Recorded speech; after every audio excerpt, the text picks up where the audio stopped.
The series that has had everything crazy rallies, heart-pounding home runs, marathon battles and close games galore is going to have just a little more in store for us tonight 7:30 p.m. ET airtime on Fox, 8 game time at Dodger Stadium, where Yu Darvish will oppose Lance McCullers Jr. in the historic ballpark's first World Series Game 7. It seems fitting, Dodgers manager Dave Roberts said. You've got the two best teams in baseball going head-to-head. Like we've talked about from the beginning, these two teams mirror one another. And the compete and fight in both teams is the most important thing I see as similarities. Either potential outcome would reward a long, painstaking wait. Either the Dodgers are going to win it all for the first time since Tommy Lasorda, Orel Hershiser and Kirk Gibson's ride to glory in 1988, or the Astros are going to be crowned champions for the first time in their 56 seasons of existence. And in the finale of this exhilarating, exhausting, enrapturing best-of-7 set, whoever wins it will have undoubtedly earned it. 6 games of non-stop great baseball, Astros shortstop Carlos Correa said. It's got to be considered one of the best World Series of all time. If a starter doesn't get the win Wednesday, this will be the first 7-game series in Fall Classic history in which starters recorded just 2 wins, Clayton Kershaw in Game 1 and McCullers in Game 3. As recently as 2011, there was a 7-game series in which starters got 3 wins, and that has happened 5 other times: 2002, 1979, 75, 72 and 47.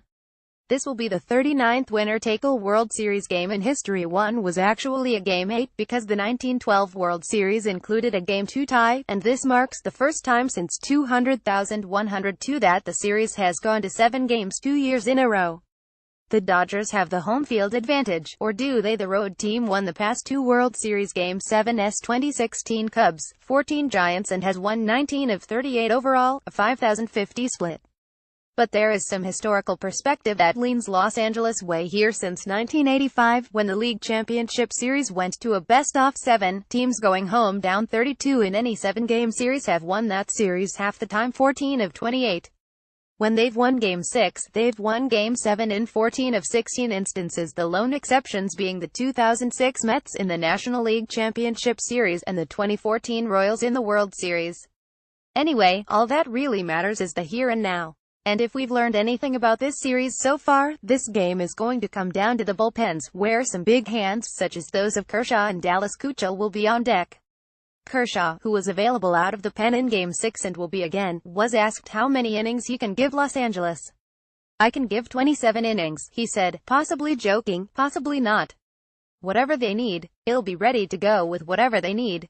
First things first, Darvish and McCullers. They opposed each other in Game 3 of the World Series presented by YouTube TV, and though McCullers 5-13 innings, 3 runs on 4 hits with 4 walks and 3 strikeouts, wasn't as sharp as he had been out of the bullpen in Houston's American League Championship Series clincher against the Yankees, he certainly had a better night than Darvish, who was knocked out of the game before the end of the 2nd inning.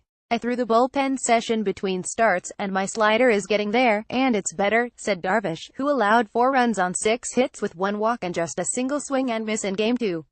I can't pay that much attention to what happened last time.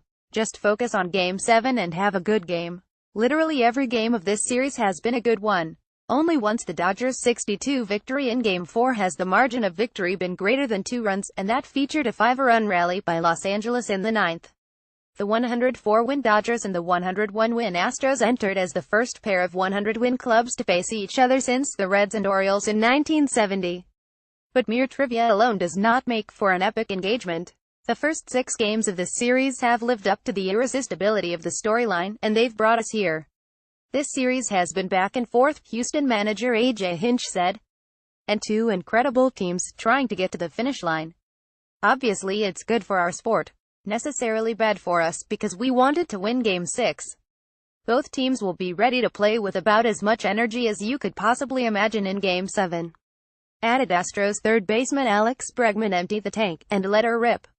Game 7. Game on. Anthony Castrovince has been a reporter for MLB.com since 2004.